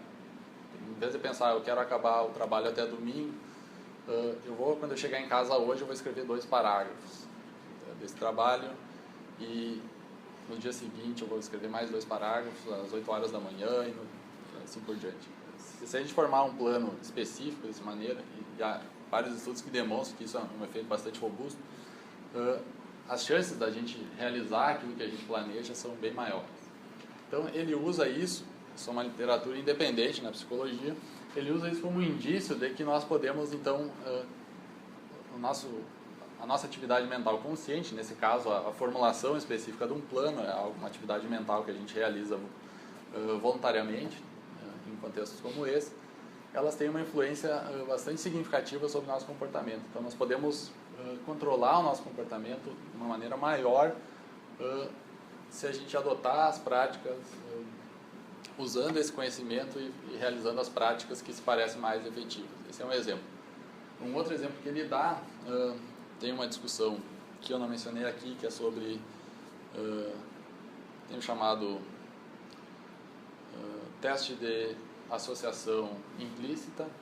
Foi usado, então, esses resultados também são relativamente conhecidos, eu não conheço eles a fundo, mas a ideia é de que as pessoas, em alguns contextos, pelo menos, têm dificuldade, elas manifestam um viés inconsciente contra pessoas de algum grupo, pode ser pessoas negras, então, no contexto de racismo, as pessoas têm dificuldade, elas demoram mais tempo para associar, então, características positivas a pessoas negras. Tem uma literatura vastíssima sobre isso agora, mas nesse artigo que eles mencionam é o fato de que em alguns testes se tentou ver se essas pessoas conseguiriam, mesmo as pessoas que manifestam esse viés, então essa tendência, se elas poderiam ser treinadas ou se elas poderiam, uma vez informadas de que elas manifestam essa discrepância na associação entre características positivas e negativas entre pessoas de diferentes grupos, se elas poderiam melhorar isso, ou se elas poderiam diminuir esse viés. E aí tem alguns estudos que eles mencionam que realmente mostram que as pessoas podem, uma vez, se elas fizerem um treinamento de alguma maneira, que elas podem equilibrar, então, essa discrepância. Elas podem tanto conseguir fazer associações que antes eram mais lentas de maneira mais rápida e também podem atrasar as outras associações que eram feitas de maneira mais rápida. Isso com 2 elementos, com prática. Então, conforme a pessoa realiza mais vezes aquela mesma tarefa, ela consegue controlar e reduzir essa discrepância. E, em segundo lugar, há também a instrução que é dada, ou seja, se a pessoa ela recebe detalhes, ela passa a fazer um exercício assim como se fosse um autoexame, então a ideia é que a atividade consciente dela, ela se tornar consciente da maneira como seu comportamento, sua cognição funciona, isso também ajuda ela a corrigir esses vieses em testes posteriores. Então essa é a segunda evidência indireta que ele usa para dizer então que aparentemente nós temos mecanismos, nós temos sugestões aqui de como controlar a maneira como o nosso comportamento é produzido. Então, mesmo que essa literatura sugira que há influências das quais nós não somos conscientes geralmente, elas também abrem uma oportunidade de que nós melhoremos aqueles aspectos que parecem problemáticos. E isso me parece, então, claramente, sugerir uma terceira via de entendimento da relação entre filosofia e ciência, que é, então, naquele trabalho meu que eu mencionei, que é especificamente focado na responsabilidade moral, que eu chamo de modelo de aprimoramento. E a ideia aqui, então, é que a ciência ela pode descrever, nesse caso, no caso específico do livre-arbítrio, essa aqui é uma sugestão, novamente, a parte mais especulativa dessa apresentação de hoje, são noções bastante cruas. A ciência pode descrever, então, como efetivamente nós tomamos decisões, como nós produzimos ações, como que funciona. Então, é um trabalho descritivo do funcionamento da nossa cognição, do nosso comportamento. Mas ela também pode apontar maneiras pelas quais nós podemos, a gente pode promover aqueles aspectos que tornam as nossas decisões e ações melhores. Melhores em que sentido? Aqui, eu acho que cabe, então, uma contribuição mais filosófica. A gente pode definir, então, quais são os aspectos das nossas decisões e ações que conferem qualidade positiva a essas decisões e ações.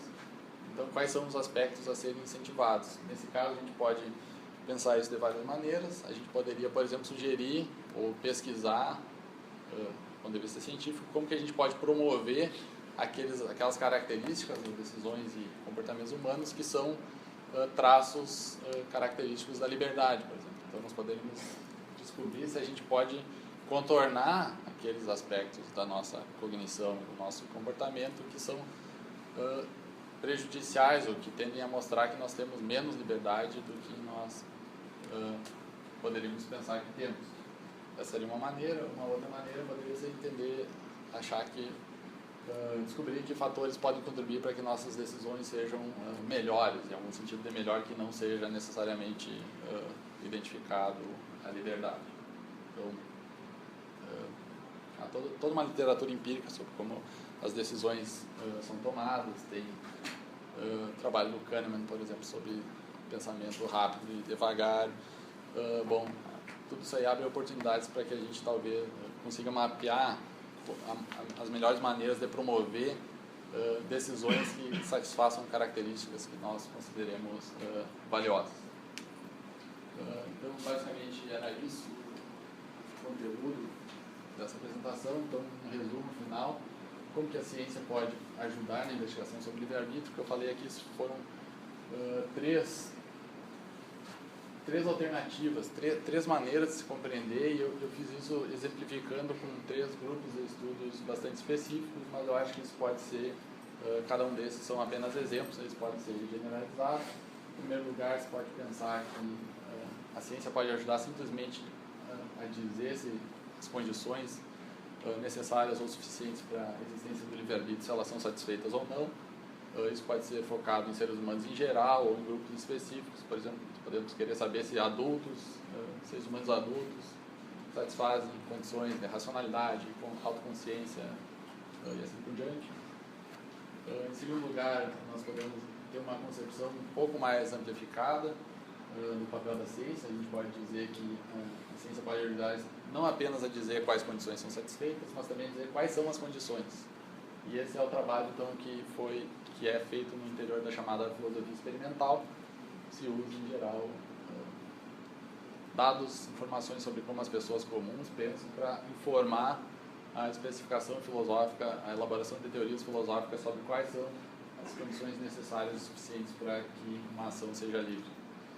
Finalmente, esse último modelo que eu mencionei de maneira mais rápida, a ideia é que a ciência pode ajudar não apenas a descrever como funcionam as nossas decisões, mas também apontar para maneiras pelas quais a maneira como nós decidimos e agimos pode ser modificada de maneira efetiva, de maneira a promover aqueles aspectos das nossas decisões e ações que nós consideremos por algum parâmetro valiosos. Então, o que é valioso pode ser ainda assim definida no interior da filosofia, mas a ciência pode ajudar também a mostrar como que a gente poderia, se é possível, que a gente promova esses aspectos que nós valorizamos na nossa ação e na nossa capacidade de tomar decisão. Então, basicamente, é isso. Eu agradeço.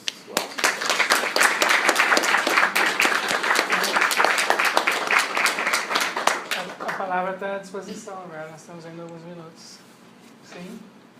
Se tu pensou em falar em graus de livre-arbítrio, porque aí na visão pessimista e na otimista parecia que a otimista no sentido de dava mais liberdade, mais arbítrio, e a outra menos, né? Porque tinha mais interferência do ambiente e tal. Então se foi pensado essa diferença de graus de livre-arbítrio, mais livre-arbítrio. Sim.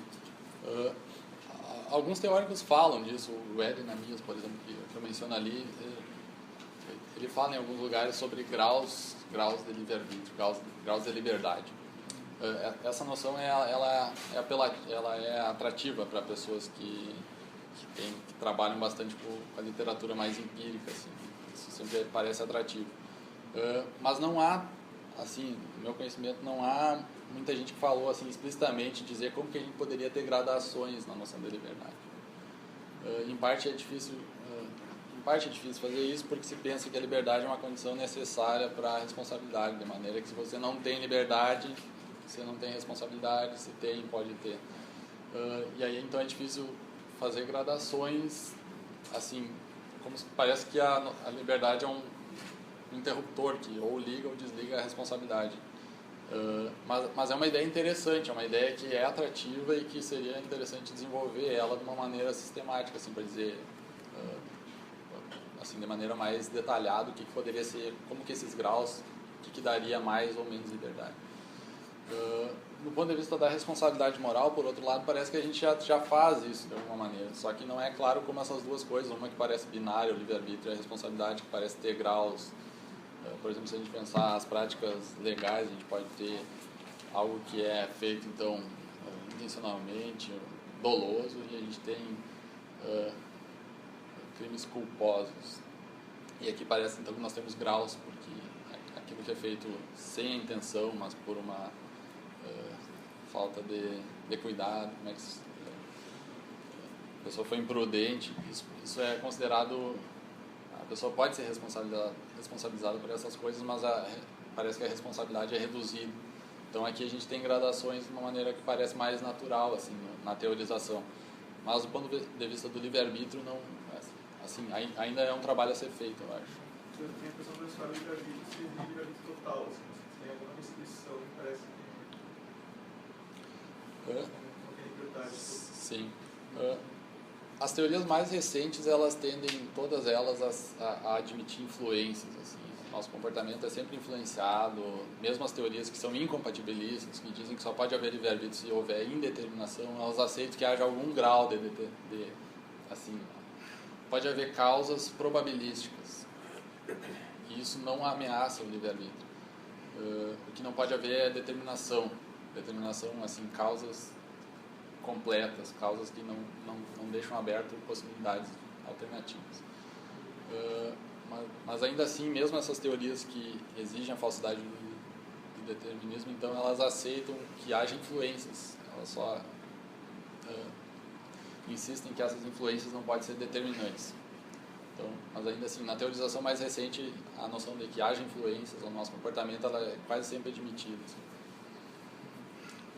Marcelo, tu apresentaste 3 grupos de textos e nos 3 casos parece que tem assim uma busca de tratar de questões ligadas ao livre-arbítrio por parte deles, desde uma perspectiva científica, empírica, e nos 3 casos parece que a resposta é inconclusiva, certo? Porque no caso do Libet, a gente tem lá a proposta inicial de que não tem um potencial de prontidão inicial que antecede a decisão consciente, portanto isso sugere que a decisão já estava tomada, mas na literatura subsequente isso tem 1001 alternativas, então a discussão fica inconclusiva.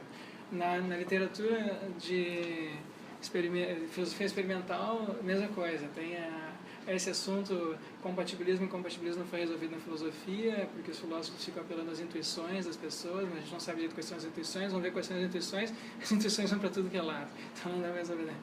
E aqui na literatura situacional, mesma coisa, né? A gente tem situações ambientais que podem afetar o nosso comportamento, mas eles podem afetar em diversos sentidos, pode ter um efeito de determinar o nosso comportamento num sentido ou no outro, o ambiente pode nos levar a agir de uma determinada maneira, mas por outro lado, pela reflexão, a gente pode ser levado ali adiante a mudar o nosso comportamento. Pode ter os dois efeitos, pode ter um efeito assim de determinar não livremente nosso comportamento ou de propiciar uma circunstância de modificação, de tomar consciência de algo que é inconsciente, e aí, por se tornar consciente pela reflexão, tu modifica aquele comportamento. Então,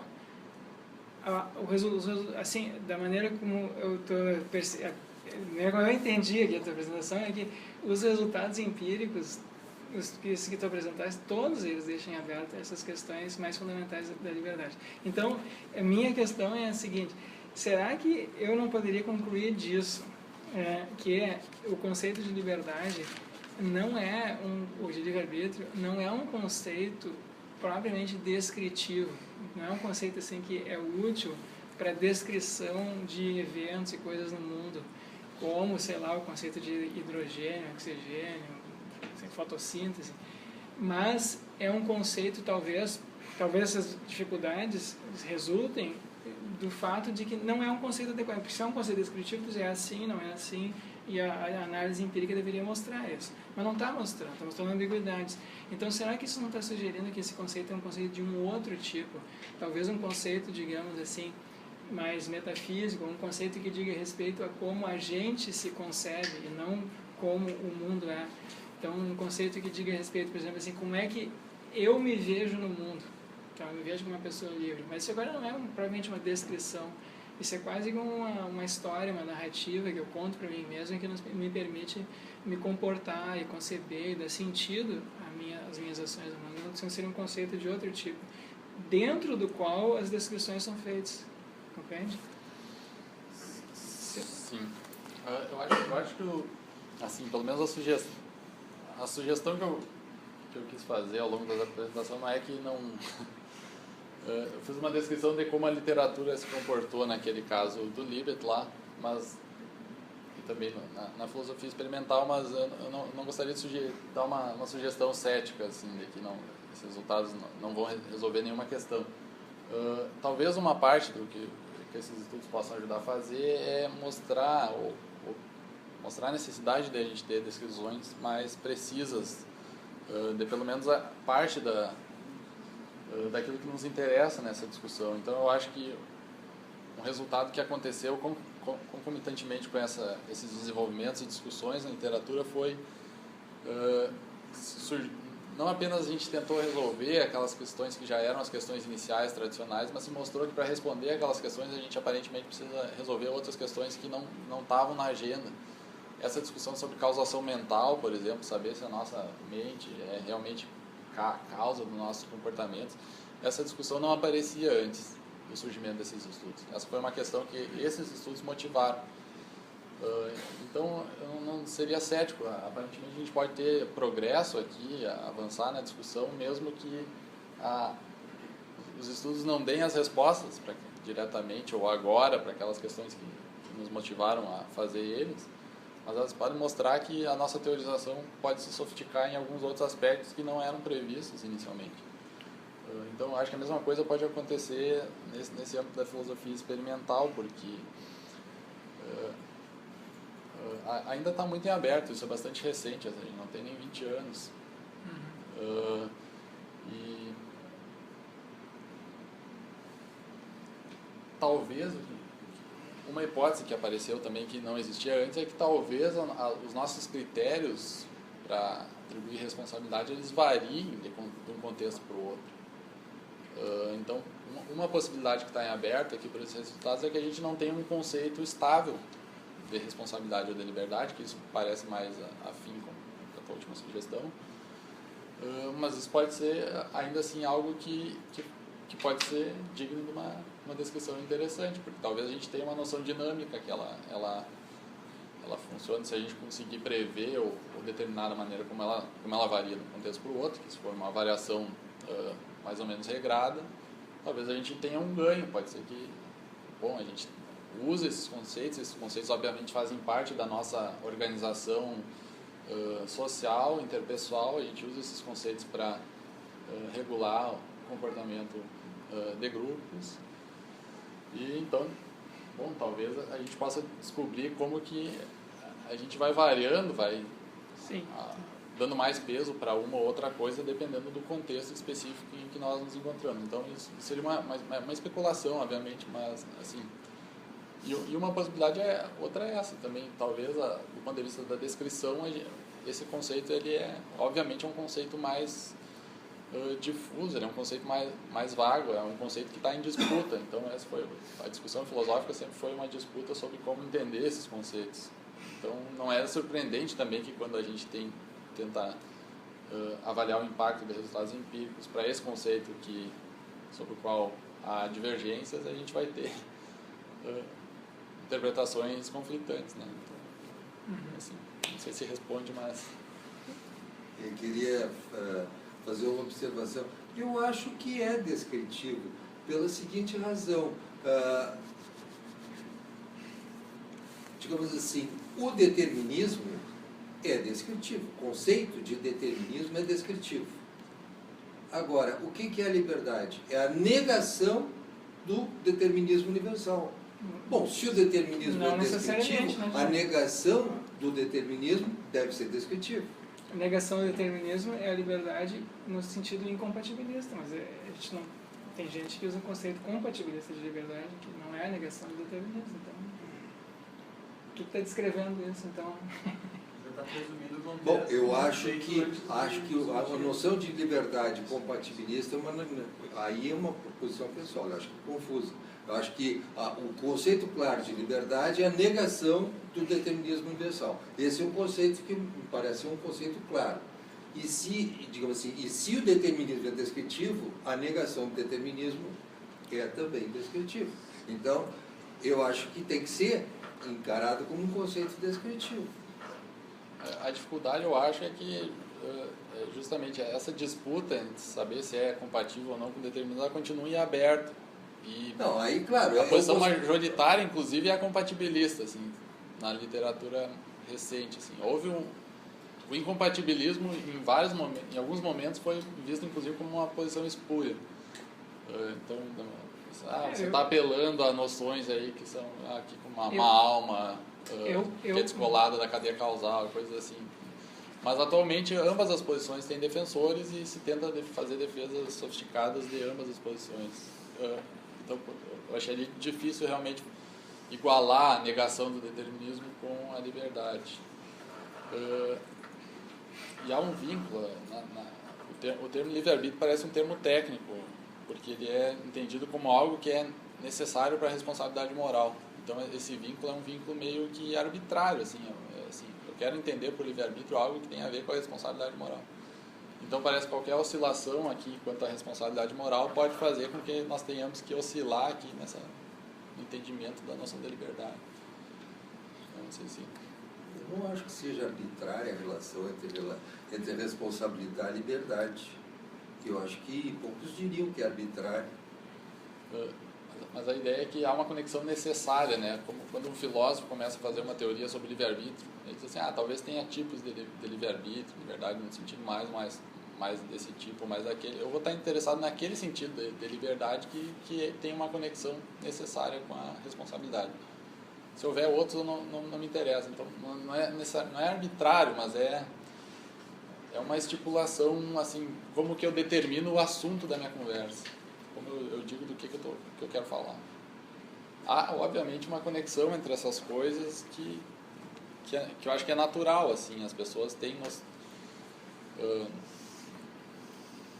a gente entende, por exemplo, que a gente só condena, só responsabiliza as pessoas, por via de regra, por aquelas coisas que elas fazem de propósito, por exemplo, intencionalmente. Essas noções de intenção, intencionalmente, de propósito, estão relacionadas ao que se quer abarcar com a noção de livre-arbítrio. Não é arbitrário, mas ao mesmo tempo é uma estipulação, me parece, que se abre a possibilidade de que haja outros entendimentos da noção de liberdade que não precisam ter um vínculo necessário com a responsabilidade moral, mas que, em geral, não é o que não se dirige a teorização para esses outros conceitos. Nós vamos ter que encerrar agora, mas o nosso palestrante vai ficar ainda uns minutinhos aqui. Então vamos primeiro agradecê-lo.